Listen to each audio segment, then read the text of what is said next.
Very good. Well, thank you, Prime Minister Støre, dear Jonas, and Chancellor, dear Friedrich. This is an incredibly important exercise for Canada. And I think where I'd like to start is to echo comments of my colleagues, is that what we begin with is the strength of our common values. We are like-minded. We hold basic values constantly dear. But we're recognizing at the same time the value of our strength.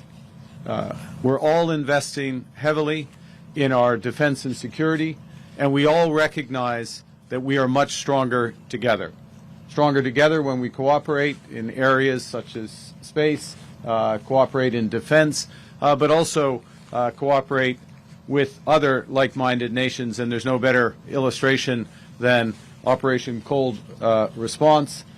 Over 30,000 women and men, 14 nations, working together, learning together, integrating systems, preparing to defend our citizens. So it is incredibly important for Canada to be a participant in this with our special forces. We're learning a lot. I think hopefully we're passing on a few lessons, and we'll take this forward. We will protect our own territories. We will protect the high north, the Arctic, and in doing so, we will protect NATO, we'll protect freedom, democracy, and human rights.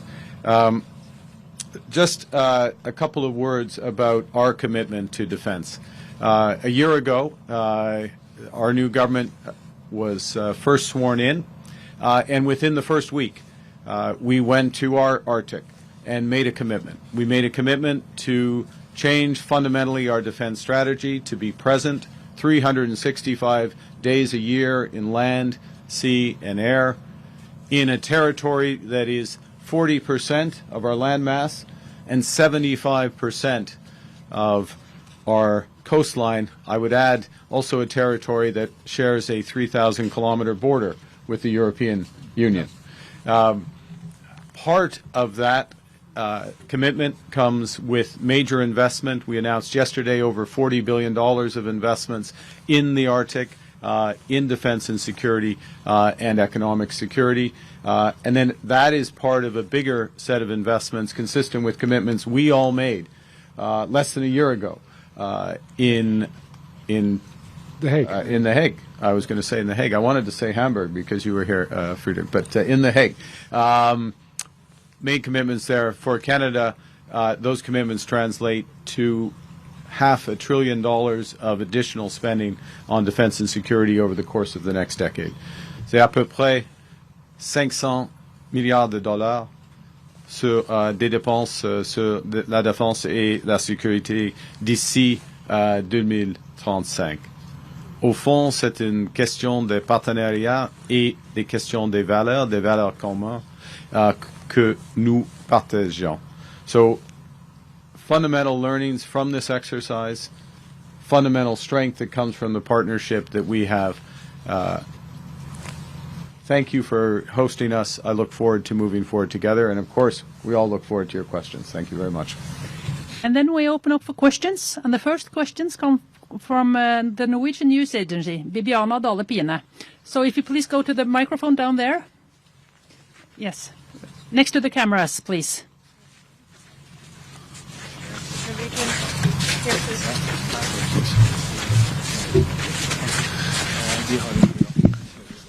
Hello, hi. I can't see you anymore, but hopefully you can hear me. I'd like to pick up on something that Mr. Merz said about the war in Iran. And being here with Russia as the sort of intended enemy, I'm wondering if you could share your thoughts about what the war in Iran and the easing of the oil sanctions against Russia, what will that have to say for the war in Ukraine? What will be the implications? So, thank you. Well, let me start by saying that we are entering the 5th year of a full-scale aggression from Russia against Ukraine, and Ukraine has had to live with events beyond Ukraine taking attention away from this completely unacceptable situation they are in. So the first thing is that when there is dramatic things happening elsewhere, there is less attention on keeping pressure on Russia, supporting Ukraine's defense. The three countries standing here are consistent in supporting Ukraine, even if the focus may be somewhere else. In fact, we have from Norway and Germany, I think, will be the major providers of support, and also from Canada to Ukraine's ongoing efforts. And it's our view, and I speak for Norway now, and I think we share that view, that there needs to be more pressure on Russia to stop this unacceptable war. And from my perspective, I think that there should be no pressure on the energy side taken off Russia. It needs to be consistent, and it needs to be felt from the Russian side so that they will come to the negotiation table, accept the ceasefire, and accept a just and durable peace. Well, I fully agree with what Prime Minister Støre just said. As you all know, we had a video conference with the G7 leaders on Wednesday, and 6 out of 7 were clearly the opinion that we should not release the sanctions against Russia. And we were a little bit surprised that we heard this morning that the American government decided differently. This is definitely not our view. We are sharing the 6 out of 7 that this should be not the case because Russia is benefiting from that, and we are seeing this into the right different direction. We should put more pressure on Russia to bring this terrible war to an end as soon as possible, and that's the reason why we are having a different view on this decision, which was obviously taken in D.C. last night. Yes. I'll just reinforce that. Entirely agree. Canada's position is to maintain sanctions on Russia, maintain sanctions, including on the Shadow Fleet, which is moving this oil. You know, there has been very tight cooperation between Russia and Iran at great cost to the people of Ukraine, and a great threat to peace and security in Europe. And this group, under the leadership of the two gentlemen to my right, and a broader coalition of the willing, has stood up to that. In providing the framework for security guarantees, stood up to that in terms of providing support and training and materiel to Ukraine.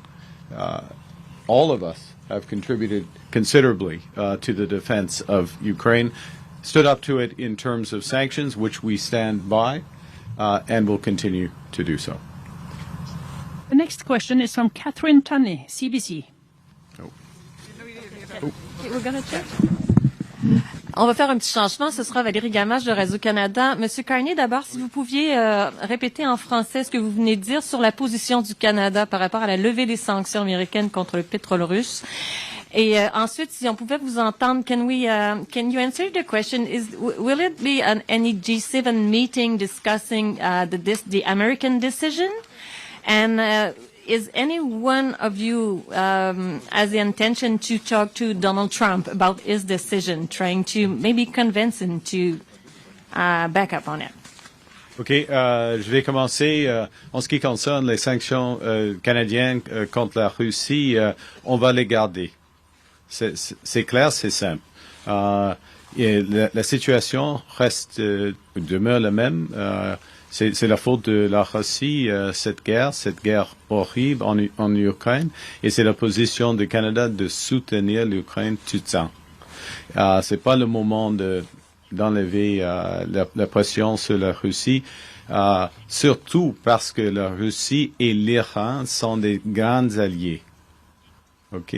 Alors, au fond, j'espère que ça suffit. Et in terms of a G7 meeting, I'm sure there will be additional G7 meetings. The convening of those meetings is the responsibility of the presidency. We all have direct lines into the president, and we'll use them. There is value in having broader G7 discussions. I'll make a final point with the countries of the GCC, who have shown enormous restraint and heroism, I might add, in terms of their response to the ceaseless attacks by Iran on them, particularly on civilians and civilian infrastructure. So, Chancellor, will you ask a meeting to President Macron about the American decision?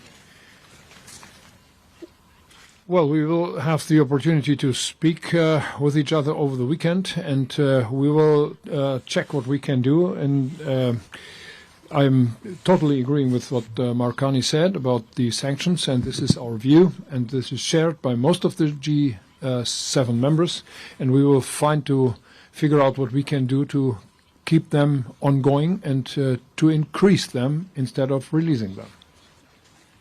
The next questions come from Mr. Winke, Reuters. I have a question to Prime Minister Carney. You just said that we are stronger together if we work together. So my question would be about submarines. Why does Canada not buy the offer Germany and Norway have made? Why are you still thinking about why are you still thinking about a South Korean offer? And a question to the Chancellor and Mr. Støre.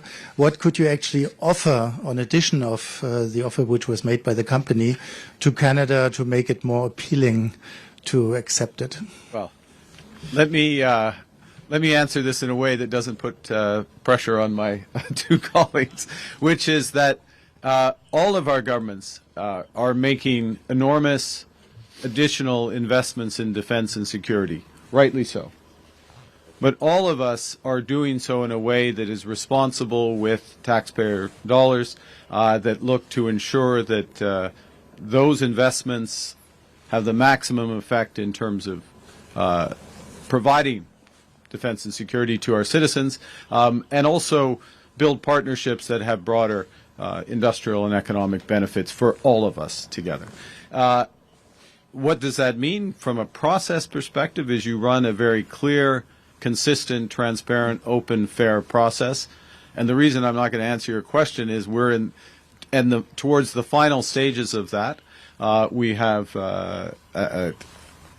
the final stages of that, and we're blessed by having options, very much including the German-Norwegian option. Thank you. Well, let me say that the offer from Norway and Germany was handed to Canada a few days ago, and I have every confidence that the Canadians will make a thorough evaluation of that offer. So I'll let the technical details lie. Just want to say that from our experience, investing together in these kind of very comprehensive capacities is more about than the capacities. It is also building industrial partnership and strategic and security policy partnership. So when Norway and Germany are integrating on submarines and on tanks, as we have seen here, it means also a very strong political integration between mature and trusted allies.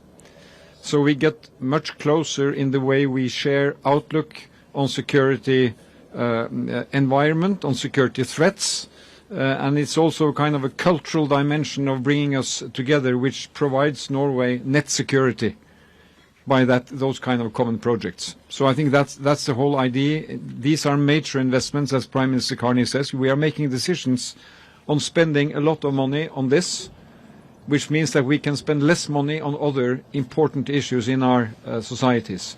And in addition to investing in these capacities, when we do it together, we get an extra political dimension, which is very important for Norwegian security. Well, I fully agree with what my colleagues said.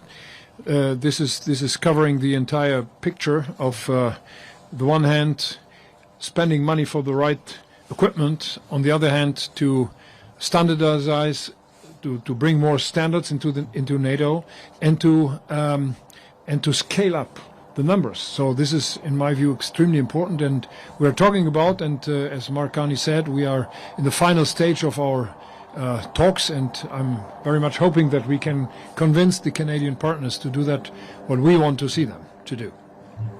The next question comes from TV2, Simen Grimstad Øksnes.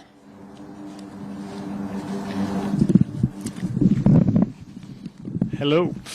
Norwegian authorities repeatedly emphasize that the United States is Norway's most important ally. Do the German Chancellor and the Canadian Prime Minister still believe that the US can be trusted when it comes to security in the north? Yes. Yes. Is that?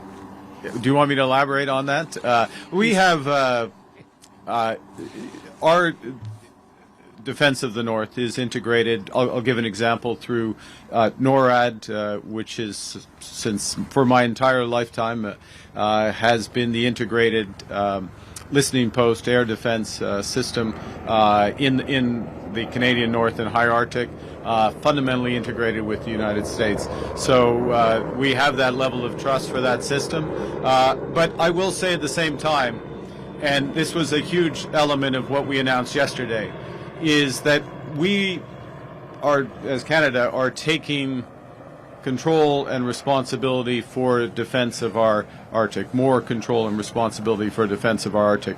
We will do that by very large investments, some of which we announced yesterday, and we will do that in partnership with our closest allies, very much including Norway and Germany, and if I may broaden Norway to include the Nordic countries and the Baltic countries to some degree, because there's an integration of the Nordic-Baltic 8 through NATO. So we're broadening out those partnerships. That makes us stronger, as does taking more of the responsibility ourselves. Thank you. Can I add one dimension to this? And I think one reason why we can say that we trust is that being present in cooperation with the United States in the north is also homeland security for the United States. Right. This is about protecting Norway, but by protecting Norway, keeping low tensions, avoiding conflict here, it is net positive for the security of the United States. We believe that is self-interest. So yes. But when US eases the sanctions on Russia, doesn't that create a different picture? We have made it clear that we disagree with that decision, and disagreements appear among countries. Let's be honest about that. Yeah. Okay. The next question is from Valérie Ganache, Radio-Canada. Sorry, we did a little switch. It's Catherine Tunney from CBC. My question is for all three of you. As you know, Trump has ordered a 301 investigation into major economies, including your own, alleging unfair labor practices. My question is, do you think that is valid? And Prime Minister Carney, if you'll allow me to double barrel a question in the rain, but many Canadians are probably looking at that latest job report with some worry, some 84,000 jobs lost, the worst in years. What does that say about your handle of things? Okay, well, maybe I'll start, so I'll get rid of the both elements of it. Look, if you look at the performance of the labor market over the course of the last 6 months, we've created over 80,000 jobs net over the last 6 months. The United States has created 6,000 jobs. Okay, the United States, 11 times the size of our economy. Wages are growing at 4.2%, fastest wage growth in years. Unemployment, 6.7%, is lower than the peak the level when I came into office a year ago. There's no question, though, because it goes to the first part of your question. Now I'll move to that, which is that given the scale of the trade actions, the uncertainty that is associated as well as with the trade actions by the United States, that is causing big adjustments in the Canadian economy. And that's why we're making major investments across a whole range of areas. I won't go through them all. I think you're probably familiar with them. In terms of the U.S. 301 actions announced today against 60 countries, I guess the first thing I'd say is I welcome the fact that the United States cares about labor practices in other countries. The allegation is not labor practices in our countries. It's imports from countries who would be using forced labor or slave labor. Canada has a comprehensive legal framework around that, as is the case to my right, and we take it very seriously, and we stand by our adherence to Canadian law. Yes, there are provisions in USMCA related to labor standards, but there are stronger provisions in Canadian law against forced labor, and we expect those to be followed. And when they're not, they are prosecuted. Thank you. Okay. No, I'm sorry. So I'm sorry. The last question today is Mrs. Sievert from Table Media. Thank you. Eine Frage an den Bundeskanzler. Sie haben den Iran eben erwähnt. Würden Sie es unterstützen, dass die Europäer oder die Deutschen mit den Iranern in direkten Kontakt treten, damit die Straße von Hormuz wieder geöffnet wird? And one question for all of you. You have emphasized that you are showing here that the North is able to defend itself. When looking at this, would you say that the conflict looking at Greenland is completely settled with the U.S. as of now? Well, wir unternehmen alle Anstrengungen, um diesen Krieg in dem Iran und mit dem Iran zu beenden. Alle diplomatischen Kanäle werden genutzt und wir hoffen, dass wir Wege finden, diesen Krieg so schnell wie möglich zu beenden, weil er niemandem nutzt und vielen schadet, ökonomisch auch uns. Und was die zweite Frage betrifft, wir arbeiten hier sehr eng zusammen. Wir versuchen Wege zu finden, wie wir auch enger kooperieren. Das zeigen wir hier auch mit unserer Präsenz und das ist genau der Weg, den wir jetzt auch gemeinsam in den nächsten Wochen, Monaten und Jahren gehen wollen. Well, can I just say on Greenland, Greenland is part of the Kingdom of Denmark, and it's up to the people in Greenland and in Denmark to trace the future for the people in Greenland. And any attempt to say that a country can take land from another country is unacceptable. It's not acceptable to international law, and especially something which should be unheard of among allies. And I will just fully associate myself with that. I've said it in the past, and I just add this because it goes to what's happening here, is that we are fully prepared individually and collectively to defend the Arctic and the High North. What this operation is about, this training exercise, is to further build those capabilities against Russia, against any external threat. And of course, that very much includes Denmark as one of the 14 countries that's participating. It's also the case with Arctic Sentry within NATO and other frameworks. So we will deal with the security threats as partners, not as individuals. Thank you. Okay. And on that note, we need to wrap up this press conference. Thank you so much. Very good.